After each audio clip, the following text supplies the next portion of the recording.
आज आपण एक अत्यंत गंभीर विषय घेणार आहोत. MPSCच्या परीक्षेमध्ये एका विद्यार्थ्यानं आत्महत्या केलेली आहे. महाराष्ट्र लोकसेवा आयोगाच्या परीक्षेत पूर्व आणि मुख्य परीक्षेत उत्तीर्ण होऊनही त्याची नियुक्ती झाली नाही. कोरोनाच्या काळामुळे मुलाखत झाली नाही आणि या तणावातून या विद्यार्थ्यांनी आत्महत्या केलेली आहे. स्वप्नील सुनील लोणकर असं या विद्यार्थ्याचं नाव आहे. स्थापत्य अभियांत्रिकी पदवी यांनी या विद्यार्थ्यांनी संपादित केलेली आहे. आई वडील सुनील लोणकर, वडील सुनील लोणकर यांचा शनिवार पेठेत बिल बुक बनवण्याचा छोटासा प्रिंटिंगचा व्यवसाय आहे आणि या व्यवसायामध्ये आई सुद्धा त्यांना मदत करतात. बुधवारी सकाळी आई वडील, स्वप्नीलचे आई वडील हे कामावर गेल्यानंतर दुपारी 4:30 वाजता गंगानगर फुरसंगी इथे त्यांची बहीण आली आणि तेव्हा स्वप्नीलने आत्महत्या केलेली ही त्यांना दिसून आली. स्वप्नीलला दवाखान्यात नेलं परंतु त्याला मृत घोषित करण्यात आलं.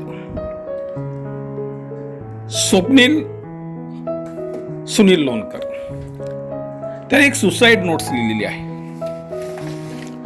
आणि त्या सुसाईड नोट्समध्ये सुनील लोणकर यांचे चिरंजीव मुलगा स्वप्नील लोणकर हे आपल्या मृत्यूपूर्व सुसाईड नोट्समध्ये म्हणतात की येणाऱ्या प्रत्येक दिवसासोबत फक्त वय आणि ओझं वाढत जातं. कॉन्फिडन्स तळाला पोचतो आणि सेल्फ डाऊट वाढत जातो.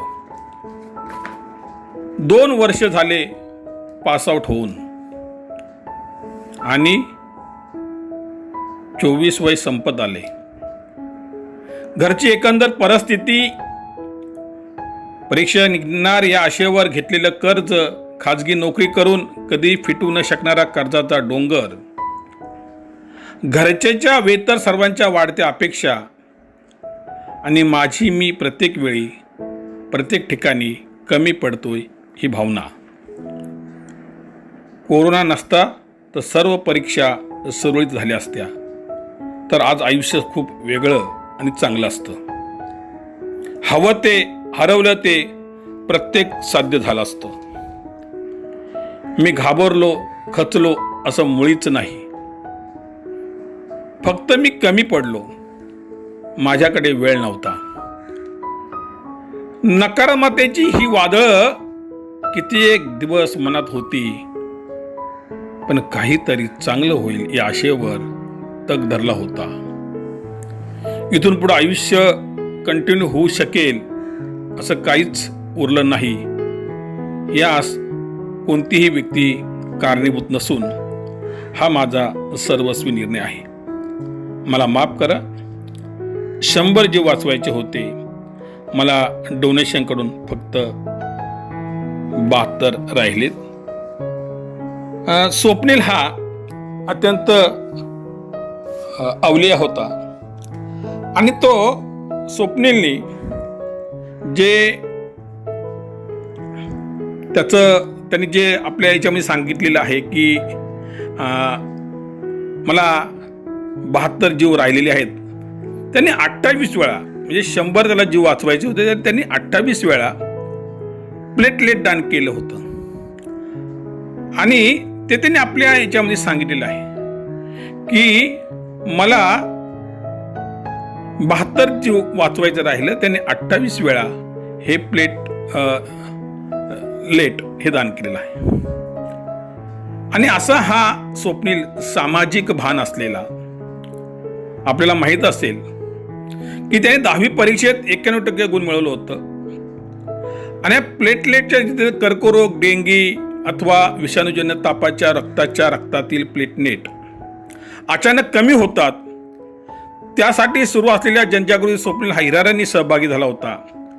त्याने कॉलेजमध्ये शिकत असताना 2.5 वर्षात तब्बल 28 वेळा प्लेटलेट दान करून दुर्धर आजाराच्या रुग्णांना जीवदान दिलेलं आहे. 28 वेळा त्यांनी रुग्णांना जीवदान दिलेलं आहे आणि त्यांनी टार्गेट 100चं ठेवलं होतं आणि म्हणून तो म्हणतो की 72 लोकांचं जीव वाचवलेलं आहे. अशी सामाजिक भान असलेला हा स्वप्नील तो म्हणतो मी खचलो नाही, घाबरलो नाही. परंतु जर आपण त्याचं संपूर्ण जर पत्र बघितलं तर निराश आहे. आणि निराश ह्यासाठी आहे की MPSCच्या माध्यमातून आज शासनाकडे कुठल्याही नोकऱ्या नाहीत, सरकारी नोकऱ्या लागत नाहीत. आणि मग सरकारी नोकरी जर हक्काने मिळवायची असेल तर ते आपल्याला माहीत असेल MPSC UPSC म्हणजे केंद्रातर्फे UPSC आणि राज्यातर्फे MPSC आहेत. आणि ह्या MPSCच्या माध्यमातून अनेक तरुणांना अधिकारी होण्याची जी संधी आहेत ही MPSCच्या माध्यमातून होते. आणि म्हणून अनेक जण आपल्या मुलांना MPSCच्या माध्यमातून अधिकारी बनवण्यासाठी आपलं सर्वस्व पणाला लावतात. आणि मग मुंबई पुणे असतील औरंगाबाद असतील अशा मोठ्या शहरामध्ये MPSCच्या अकॅडमी असतात. MPSC परीक्षेची पूर्वतयारी करणाऱ्या कोचिंग क्लासेस असतात. आणि हे जर सर्वात जर आपण जास्त बघितलं तर पुण्यामध्ये असे अनेक क्लास आहेत, अशा अनेक अकॅडमी आहेत. आई वडिलांना वाटतं की आपला मुलगा शिकला तर तो अधिकारी होईल. आणि विश्वास नांगरे पाटील आपल्याला माहीत असतील की विश्वास नांगरे पाटलांची हे ज्यांना आयडॉल मानलेलं ज्या तरुणांनी आहेत, आपल्याला पण विश्वास नांगरे पाटील बनता येईल ह्याच एका ध्येयाने, ह्याच एका आशेने ही तरुण मुलं MPSCचा अभ्यास करतात, अनेक यशस्वी होतात, अनेकांना अधिकारी बनता येतं. आज आपण जर बघितलं तर राज्य सरकारच्या प्रशासनामध्ये अनेक MPSC बनलेले अधिकारी आहेत, अनेक पोलीस खात्यामध्ये आहेत. आणि म्हणून ह्या एका आशेवर हे विद्यार्थी तयारी करतात, दिवसाची रात्र करतात, रात्रीचा दिवस करतात, प्रचंड मेहनत घेतात, अभ्यास करतात, अधिकारी बनतात. आणि मग त्या मुलांना जो लागणारा जो खर्च, हा अकॅडमीचा खर्च, ह्या क्लासेसचा खर्च हा मोठ्या प्रमाणात असतो. बाहेरून आलेली मुलं असतात, त्या मुलांचा कोचिंग क्लासेसचा खर्च, त्या मुलांचा राहण्याचा खर्च, त्या मुलांचा मेस म्हणजे जेवणाचा खर्च, असा बराचसा खर्च त्या पालकांना सोसावा लागतो, करावा लागतो. आणि मग हे पालक मंडळी आपले इकडून तिकडून पैसे जमा करतात, कर्ज काढतात. काही लोक तर जमिनी गहाण ठेवतात, काही लोक तो विकतात. त्यांना अशा असते की माझा पोरगा शाळेमध्ये, माझा मुलगा हुशार आहे, अभ्यासात हुशार आहे आणि तो अधिकारी झाल्यानंतर माझी सगळी स्वप्न तो पूर्ण करेल या अपेक्षेने आई वडील प्रचंड मेहनत करून त्या मुलांना शिकवतात. मुलं ही हुशार असतात, अभ्यास करतात, आई वडिलांचं ऋण फेडण्यासाठी प्रचंड मेहनत घेतात. आणि मी एक दिवस अधिकारी बनेल आणि अधिकारी बनल्यानंतर माझ्या आईवडिलांचं जे स्वप्न आहे, त्यांनी केलेलं जे कष्ट आहे, त्यांनी केलेली जी मेहनत आहे, माझ्यासाठी सोसलेला जो हाल अपेक्षा आहे, त्या हाल अपेक्षा मी त्यांच्या पूर्ण करीन ह्याच भावनेनं ही मुलं दिवसाची रात्र आणि रात्रीचा दिवस करतात, प्रचंड मेहनत करतात, अभ्यास करतात. पूर्व परीक्षा पास झाली, मुख्य परीक्षा पास झाली, परंतु कोरोनाच्या काळामुळे त्याची स्वप्नीलची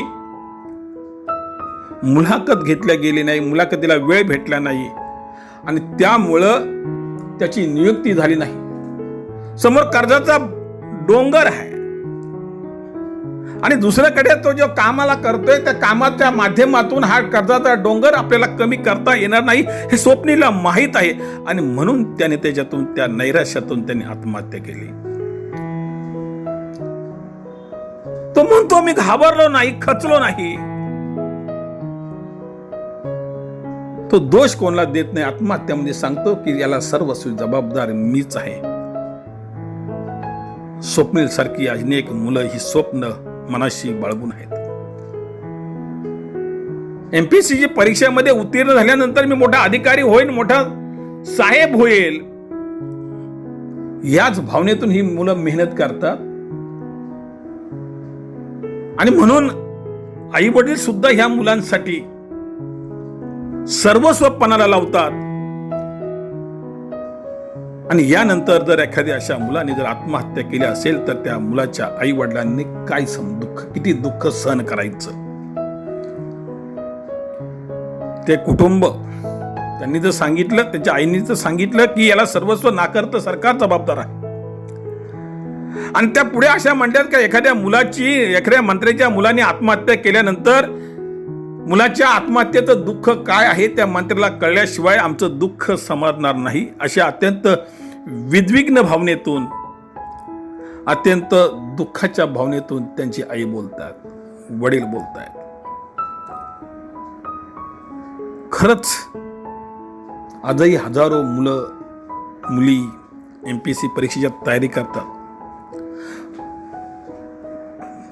परीक्षा पास झालेल्या आहेत, परंतु मुलाखतीला घेता आल्या नाही. कोरोनाचा सध्या काळ आहे, परीक्षा पुढे ढकलल्या जातात. अनेक MPSCच्या परीक्षेच्या आपल्याला माहिती आहेत की परीक्षा पुढे ढकलल्या जातात. आंदोलन झाली, रस्त्यावर पण आंदोलन झाली पाठीमागे एकदा MPSCची परीक्षा पुढे ढकलल्यानंतर. आपल्याला माहीत नाही असेल किंवा माहीत असेल की ह्या MPSCच्या मुलांचं वय हे खूप महत्त्वाचं असतं. त्या वयामध्ये जर ती मुलं जर बसली नाही, त्या वयाच्या त्या काळामध्ये जर त्या मुलांची नियुक्ती जर झाली नाही तर त्यांनी केलेला अभ्यास हा सर्व पाण्यात जातो. आणि म्हणून ती मुलं लवकरात लवकर परीक्षा झाली पाहिजे, लवकरात लवकर मुलाखती झाल्या पाहिजे आणि लवकरात लवकर आपली नियुक्ती झाली पाहिजे, यासाठी ह्या मुलांचा संघर्ष असतो. कारण वय हे अत्यंत, वय म्हणजे एक दिवस सुद्धा कमी नाही पडला पाहिजे. महिना आणि वर्ष हा तर नंतरचा भाग आला, एक दिवस सुद्धा जरी कमी पडला तरी तुम्ही घेतलेल्या सगळ्या मेहनतीवर पाणी पडतं. आणि म्हणून ही मुलं संघर्ष करतात. एखादी परीक्षा पुढे ढकलल्यानंतर जेव्हा राज्यामध्ये काही विद्यार्थ्यांनी अनेक विद्यार्थ्यांनी जेव्हा आंदोलन केलं तेव्हा अनेक लोकांना असं वाटलं, परंतु अनेक लोकांना माहीत नाही की त्या मुलं ही आंदोलन यासाठी करतात की एक परीक्षा पुढे ठरल्यानंतर 1 वर्ष 6 महिने पुढे जातं आणि त्या मुलांसाठी एक दिवस नाही तर एक तास महत्वाचा असतो. प्रचंड मेहनत करतात, घरामध्ये अभ्यास करत असताना जेवण वेळेवर भेटत नाही त्यांना, हाल अपेष्ट असतात, दिवसाची रात्र करतात, रात्रीचा दिवस करतात, प्रचंड मेहनत घेतात, अभ्यास करतात आणि अभ्यासाच्या माध्यमातून परीक्षाही पास होतात. परंतु पास झाल्यानंतर जर त्यांची जर नियुक्ती होत नसेल तर त्या विद्यार्थ्याला नैराश्य येतं. नैराश्याच्या माध्यमातून स्वप्नील सारखा टोकाचा विचार करतो आणि आत्महत्या करतो. परंतु मला हे पटत नाही. नैराश्यातून स्वप्नीलने आज स्थापत्य इंजिनियर आहे आणि MPSCचा अधिकारी बनलं म्हणजे सर्वस्व आहे का जीवनामध्ये, आयुष्यामध्ये. इंजिनियर मुलगा आहे आणि मला असं वाटतं की जर आपल्याला MPSCतून झालं तर जीवन जगलं पाहिजे, जीवनाच्या पुढे येणाऱ्या प्रत्येक संकटाला सामोरं जायला पाहिजे. होणार होता तो. सध्या कोरोनाचा काळ होता, आज ना उद्या झाला नसता आणि नाही झाला असता समजा तो MPSCच्या माध्यमातून अधिकारी तर तो इंजिनियर होताच ना, म्हणजे तो जगू शकता, असा चांगल्या प्रकारचा जगू शकला असता. पण अशी टोकाची पावलं, ठीक आहे आज स्वप्नील गेला, पण त्याच्यासाठी त्याच्या आई वडिलांनी काढलेलं जे कर्ज आहे, कर्जाचा डोंगर आहे, तो कमी झाला का? स्वप्नीलच्या आई वडिलांच्या डोक्यावर जो कर्जाचा डोंगर आहे तो कमी झाला का? नाही झाला. उलट तो दुःख देऊन गेला आई वडिलांना. उलट ते एकत्र राहिले असते, स्वप्नीलने काही काम केलं असतं, त्याच्या आई वडील आणि हिमतीनं ते कर्ज फेडलं असतं. परंतु स्वप्नीलनं केलेलं जे हे कृत्य आहे, तो म्हणला मी घाबरलो नाही, खचलो नाही, परंतु त्याने केलेलं हे जे कृत्य आहे अत्यंत चुकीचं आहे. आणि म्हणून मी सर्व विद्यार्थ्यांना विनंती करतो, त्यांच्या आई वडिलांना विनंती करतो की येणाऱ्या संकटाला आपण सामोरे झालं पाहिजे. आपल्या डोक्यामध्ये कुठलाही चुकीचा विचार घेतला नाही पाहिजे. कारण विद्यार्थ्यांनो, माझ्या मित्रांनो, तुमच्या मागे आई आहे, वडील आहे, बहीण आहे, भाऊ आहे. नातेवाईक आहे, समाज आहे, सर्वस्व आहे. तुम्ही अधिकारी झाले म्हणजे खूप मोठं आयुष्यामध्ये अनेक लोक सगळेच अधिकारी आहेत का? अनेक लोक छोटी छोटी काम करतात, साफसफाईचं काम करतात, कचरा काढतात, ओझे उचलतात, हे करतात, सगळे आनंदित आहेतच ना. स्वतःचं आयुष्य संपवून तुम्ही आई वडिलांना, कुटुंबाला, नातेवाईकांना दुःखात टाकून तुम्ही स्वतःचं आयुष्य कमी का करतात? येणारे संकट ठीक आहे, त्याच्यात तुम्ही जर अधिकारी व्हाल, तुम्ही त्याच्यातून ते एमपीएससी वर मोठे पुढे हे होत, पण तुम्ही नैराश होऊ नका, निराश होऊ नका. निराशा हा काही त्याच्यातला मार्ग नाही. येणारं प्रत्येक संकट, येणारे प्रत्येक खडतर प्रवास हा तुम्हाला समोर जाऊन पार करायचा आहे. तुम्ही यशस्वी व्हाल. एक नाही, 2 वेळा नाही, तुम्ही 3 वेळा तुम्ही जर सतत प्रयत्न केला, कधी ना कधी तुम्ही अधिकारी होणार आहात. आणि म्हणून विद्यार्थ्यांनी आपल्या स्वतःच्या कायम आशेवर राहिलं पाहिजे, कायम आपण अपेक्षावर राहिलं पाहिजे. निराश होता कामा नये. चुकीचा मार्ग आपण यापुढे आयुष्यामध्ये कधीही मनात आणू नका. आम्ही शेतकऱ्याने आत्महत्या केल्यानंतर आपण बोलतो की शेतकऱ्याने आत्महत्या करा, शेतकरी अशिक्षित आहे. आज ते शेतकरी सुद्धा सामोरे जाऊन ते सुद्धा आत्महत्या करत नाही. त्यांची मुलं त्यांना आधार देतात. आणि तुम्ही तर शिकलेले आहात, ग्रॅज्युएट आहात, पदवीधर आहात, डबल म्हणजे ग्रॅज्युएट पदवीधर आहात, तुम्ही ग्रॅज्युएट आहात, पोस्ट ग्रॅज्युएट आहात. तुम्ही थोडा तरी मानसिक दृष्ट्या अभ्यास केला पाहिजे, सक्षम राहिले पाहिजे. तुम्ही मेंटली तुम्ही स्ट्रॉंग झालं पाहिजे, मेंटली स्ट्रॉंग झालं पाहिजे. यश तुम्हाला मिळेल. तुम्ही एमपीएससी अधिकारी नाही झालं तर तुम्हाला त्याचा वापर अजून दुसरीकडे करता येईल. नोकरी आहे, व्यवसाय आहे, अनेक क्षेत्र आहेत तुम्हाला ना. लगेच निराशेमध्ये का जाता तुम्ही आयुष्यामध्ये? आणि म्हणून मी विद्यार्थ्यांना, त्याच्या पालकांना, एमपीएससीच्या परीक्षा देणारे असे किंवा कुठल्याही स्पर्धा परीक्षेच्या विद्यार्थ्यांना आणि त्यांच्या पालकांना विनंती करतो, पालकांना ह्यासाठी विनंती करतो की तर त्यांनी काही कर्ज काढले असेल किंवा कुठून पैसा जमा केला असेल त्या विद्यार्थ्यांना लावले असेल तर त्याचं कुठलीही आठवण त्या विद्यार्थ्याला करून देऊ नका. आणि विद्यार्थ्यांनी सुद्धा मनी बाळगा की माझ्या आईवडिलांनी केले, ते आईवडिलांची कर्तव्य आहे. ते कर्तव्यापोटी तुमचं काम करताय. जर त्या आईवडिलांनी तुमच्या कर्ज काढलं असेल, तुमच्यासाठी कुठून पैसे घेतले असेल तर तुम्ही कुठलीही नोकरी करून ते फेडू शकता. आणि म्हणून मला असं वाटतं की विद्यार्थ्यांनी आणि पालकांनी नीट विचार केला पाहिजे आणि नैराश्याची भावना डोक्यातून काढली पाहिजे. आणि अपेक्षा तर खूप मोठं ओझं आहे, हे ठेवूच नाही मनामध्ये. आपल्याकडे महत्वाचं, आपण नैराश्याची भावना काय ते आपण खूप मोठ्या अपेक्षा ठेवतो. आपण वास्तवात राहिलं पाहिजे. मी अधिकारी होणार आहे हे स्वप्न बाळगलं पाहिजे, परंतु खूपच मोठ्या अपेक्षा नाही ठेवल्या पाहिजे. आणि जेव्हा अपेक्षा आपल्या ज्या असतात त्या जर यशस्वी होत नसल्या तर ऑटोमॅटिक तुमच्यामध्ये नैराश्याची भावना निर्माण होते. आणि म्हणून मी पुन्हा पुन्हा सतत ह्या विद्यार्थ्यांना विनंती करतोय की तुम्ही अभ्यास करतायत, परीक्षा पास झालेल्या असतील,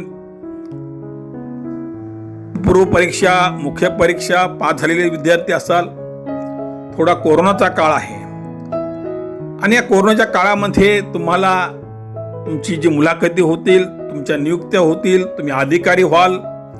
जे मागचे जे लोक आहेत ते सुद्धा अभ्यास करा, कष्ट करा, मेहनत करा, यशस्वी व्हाल. कष्ट केल्यानंतर कुठल्याही क्षेत्रामध्ये तुम्ही यशस्वी व्हाल. कारण कष्ट करण्याची तुमच्याकडे जी मानसिकता आहे, कुठलंही काम करा, कुठलंही कष्ट करा. जेव्हा आपण आपली स्वतःची कष्ट करण्याची जेव्हा वृत्ती असते, मानसिकता असते, तेव्हा माणूस कुठल्याही क्षेत्रामध्ये यशस्वी होतो. ते तुमच्याकडे आहे. आणि म्हणून मी सुनील लोणकर यांनी जी आत्महत्या केलेली आहे या आत्महत्या प्रकरणी प्रचंड असं दुःख होत आहे. तो एमपीएससीचा विद्यार्थ्याचा प्रतिनिधी आणि सरकारनं मला असं आता विनंती करायची आहे की सरकारने हे जे एमपीएससीचे जे विद्यार्थी आहेत ते विद्यार्थ्यांच्या ज्या परीक्षा असतील त्या जेवढ्या लवकरात लवकर घेता येतील त्या घ्या. त्यांच्या कोणाच्या जर तोंडी परीक्षा राहिल्या असतील तर तोंडी परीक्षा मुलाखती घ्या. अनेक विद्यार्थी आज वेटिंगवर आहेत आणि ज्यांच्या परीक्षा झाल्या अनेक विद्यार्थी सुद्धा असं सांगितलं तर वेटिंगवर आहेत. म्हणजे जे त्यांच्या परीक्षा मुलाखत झाले तरी त्यांना सुद्धा नियुक्तीवर त्यांचे सुद्धा अनेक विद्यार्थी प्रलंबित आहेत. आणि म्हणून सरकारने याचा गांभीर्याने विचार करावा. कोरोनाचा हा 1 वर्ष काळ गेलेला, 1.5 वर्ष 2 वर्ष काळ गेलेला, काही पण कायदा बनवा, काही करा, पण त्या विद्यार्थ्यांचं वय वाढवून द्या. त्यांना तिथे तुम्हाला काय करता येईल ते करा. कारण चुकी त्यांची नाही, नैसर्गिक आहे. कोरोनामुळे आपल्या ज्या परीक्षा झाल्या 1-1.5 वर्ष जे वाया गेलेले त्या विद्यार्थ्यांचं वय वाढवून द्या. त्यांनी प्रचंड मेहनत केलेली आहे. 8-8, 10-10 वर्ष त्या विद्यार्थ्यांनी मेहनत केलेली आहे. मेहनतीला पाणी त्याच्यावर फिरवू नका. त्यांना कुठलाही तुम्ही कायदा करा. त्या कायद्यामध्ये तेवढं म्हणजे आता पुरता, मी असं नेहमी सांगत नाही, पण या कोरोनाच्या महामारीमुळे जे वर्ष 1.5 वर्ष 2 वर्ष जे समजा जे वाया गेलेत ते वर्ष त्या विद्यार्थ्यांना भरून द्या अशी मी सरकारला विनंती करतो. स्वप्नीलने आपल्या सर्वांची निराशा केली. नाव त्याचं स्वप्नील आहे. प्रचंड स्वप्न बघणारा हा तरुण आहे. स्थापत्य इंजिनियर आहे. आणि इंजिनियर असून सुद्धा स्वप्नीलनं जी आत्महत्या केली ती प्रचंड वेदना देऊन गेलेली आहे. एमपीएससीचा अभ्यास करणारे जे विद्यार्थी आहेत, मी सुद्धा एमपीएससीचा अभ्यास केलेला आहे. आपली स्वप्न असतात, आपल्या अपेक्षा असतात, आपल्या आशा असतात, आणि त्या अपेक्षा जर भंग झाल्या किंवा झाले तर त्याच्यातून निराश होता कामा नये. अनेक वेगळी क्षेत्र आहेत ना. मी एमपीएससीच्या अभ्यासाच्या माध्यमातून मी काही सरकारचा अधिकारी झालो नाही म्हणून काय मी काय दुसऱ्या क्षेत्रात यशस्वी झालो नाही असं म्हणायचं का? सगळेच लोक एमपीएससीचा अभ्यास करतात म्हणजे ते सगळे लोक अधिकारी होतात का? अनेक विद्यार्थी दुसऱ्या क्षेत्रामध्ये जाऊन यशस्वी होतात. वेगवेगळी क्षेत्र आहेत ना. एमपीएससी आहे, यूपीएससी आहेत, येत आहेत, बँकिंग आहेत, वेगवेगळे अनेक क्षेत्र आहेत. तुम्हाला उद्योग आहेत, धंदे आहेत. आता तर एवढ्या चांगल्या चांगल्या प्रायव्हेट, नॅशनल, इंटरनॅशनल तुम्हाला कंपन्या आहेत. आणि मग अशा एवढं गडगंज तुमच्या पुढे संपूर्ण माध्यम साधनं असताना तुम्ही केवळ एखाद्या परीक्षा होऊन जर मुलाखत झाली नाही आणि मुलाखत झाली नाही म्हणून तुम्ही जर आत्महत्या करत असाल, त्या आई वडिलांनी, स्वप्नील, तुमच्या आई वडिलांनी काय आठवायचं? तुमची आई आहे, वडील आहे, बहीण आहे. त्या आई वडील बहिणीने काय आठवायचं? तुम्ही तुमचा विचार केला, तुम्हीच आत्महत्या केली, परंतु तुम्ही पाठीमागं किती दुःख सोडून गेलेलं आहे स्वप्नील, हे तू कधी आयुष्यामध्ये विचारलं नाहीस. तू खंबीर सांगतो मी घाबरलो नाही, खचलो नाही, मग तू आत्महत्या का केली? परंतु सांगतो की त्याला मी सर्वस्वी जबाबदारी आहे. याचा म्हणजे तू दोन्ही बाजू कोण केलंय? तू घाबरत नाही, तू स्वतः खचलेलो नाही, म्हणजे तू एकदम स्ट्रॉंग आहे, आणि मग तू आत्महत्या का केली? हा प्रश्न आहे. हा प्रश्न आम्हाला आहे, हा प्रश्न आई वडिलांना, हा प्रश्न बहिणीला आहे. तुझं तू जीवन संपवलं, पण आता जे आई वडील बहीण जी दुःखामध्ये आहेत, म्हणजे जे नातेवाईक दुःखामध्ये आहे, आणि अनेक केवळ तुझे आई वडील नातेवाईक नाही तर प्रत्येक महाराष्ट्रातल्या ज्या लोक आज त्या कुटुंबाचा तू एक प्रतिनिधी म्हणून तू प्रतिनिधी आहे, तू प्रतिनिधी म्हणून गेले आणि सरकारचं डोळं उघडं केलेलं आहे की आज हे मुलांची काय परिस्थिती आहे. आणि म्हणून स्वप्नील सुनील लोणकर या विद्यार्थ्याने केलेली आत्महत्या, मला वाटतं आता सरकारने सुद्धा ह्या विषयाकडे गांभीर्याने लक्ष दिलं पाहिजे आणि राजकारण केलं नाही पाहिजे. विरोधी पक्षाने राजकारण केलं नाही पाहिजे, सत्ताधाऱ्यांनी राजकारण केलं नाही पाहिजे, आणि सत्ताधारी आणि विरोधक एकत्र येऊन या विषयावर ठाम असा निर्णय घेतला पाहिजे. आणि भविष्यामध्ये परत दुसऱ्या स्वप्नील लोणकरची आत्महत्या नाही झाली पाहिजे. यावर जर सरकार आणि विरोधी पक्षांनी एकत्र येऊन काम केलं तर निश्चितपणे एमपीएससीचे विद्यार्थी हे मानसिकदृष्ट्या स्ट्रॉंग होतील आणि आयुष्यामध्ये ते कधीही मनामध्ये निराशा न बाळगता आशेवर जगतील. आपण पुन्हा एकदा मी स्वप्नील सुनील लोणकर या विद्यार्थ्याला भावपूर्ण श्रद्धांजली अर्पण करतो आणि निर्णय गेलगार ह्या यूट्यूब चॅनलला आपण सबस्क्राईब करा अशी विनंती करतो. पुन्हा एकदा स्वप्नील, तू आम्हाला निराश करून गेला, तरी तू म्हटला असन मी निराश नाही, नाराज नाही, तरी खूप प्रचंड दुःख देऊन गेलेलं आहे. मी स्वप्नीलच्या आईवडिलांना विनंती करतो की हे जे स्वप्नील दुःख देऊन गेलेलं आहे, स्वप्नील हे दुःख देऊन गेलेलं आहे, त्या दुःखाचं ते दुःख आपल्याला पेलण्याची ताकद मिळो. आणि पुन्हा एकदा स्वप्नीलला भावपूर्ण श्रद्धांजली अर्पण करतो. इथेच थांबतो. धन्यवाद.